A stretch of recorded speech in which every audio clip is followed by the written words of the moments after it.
Good morning, class 5th students. We will revise S.st lesson number 9 book exercises in my last video, and in this we will revise the answer the following in detail. So just learn. Describe the general features of temperate climate. So we just have to discuss some general features. So the temperate zone has a moderate climate, and warm summers and cold winters are experienced in this zone. Means the summers are very warm and the winters are very cold.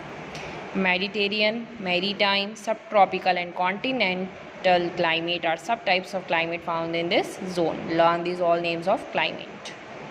Next question. Next part is the northern hemisphere experiences a continental type of climate, and in the southern hemisphere the grasslands are spread along the coast. Next question is why does the climate vary? Means changes from severe to moderate in the northern and southern hemisphere. Some areas of the temperate region in the northern hemisphere experience a continental type of climate. Means continental means this type of climate prevails when the land is away from any water body. Why this continental type of climate appears or happens? Because when the land is away from any water body.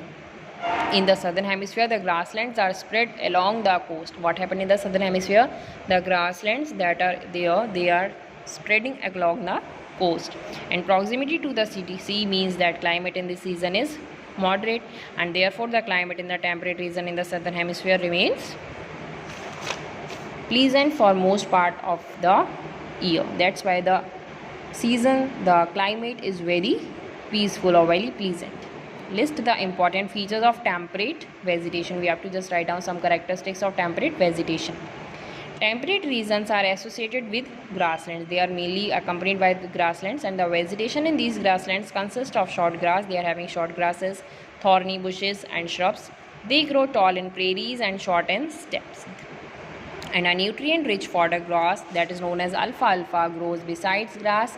Willow and poplar trees are interspread throughout the wild grasslands in southern Africa.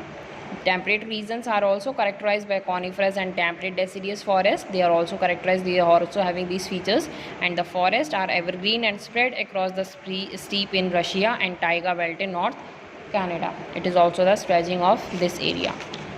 Next question is why is extensive farming carried out in the temperate grassland? Why this type of farming carried out in the temperate grasslands? So large areas of pampas, prairies and steppes have been converted into fields. We have already studied that these large areas will be already converted into fields, and wheat, barley, maize, rye and oats are largely grown in these regions.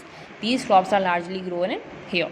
This type of farming occurs due to its favorable climate. Why this type of farming always appears in this? Because it is having a favorable climate that should be suitable for these crops, and uninterrupted plains means the roads or plains are very smooth. Next is how popular is pastoral farming in the temperate regions?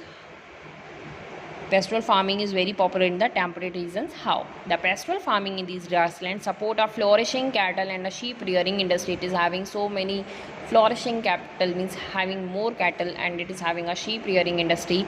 And in Argentina, this farming is an integral, means the most important part of the culture. And Estancia is the huge and large pastoral farm. It is the name of the huge and large pastoral farm.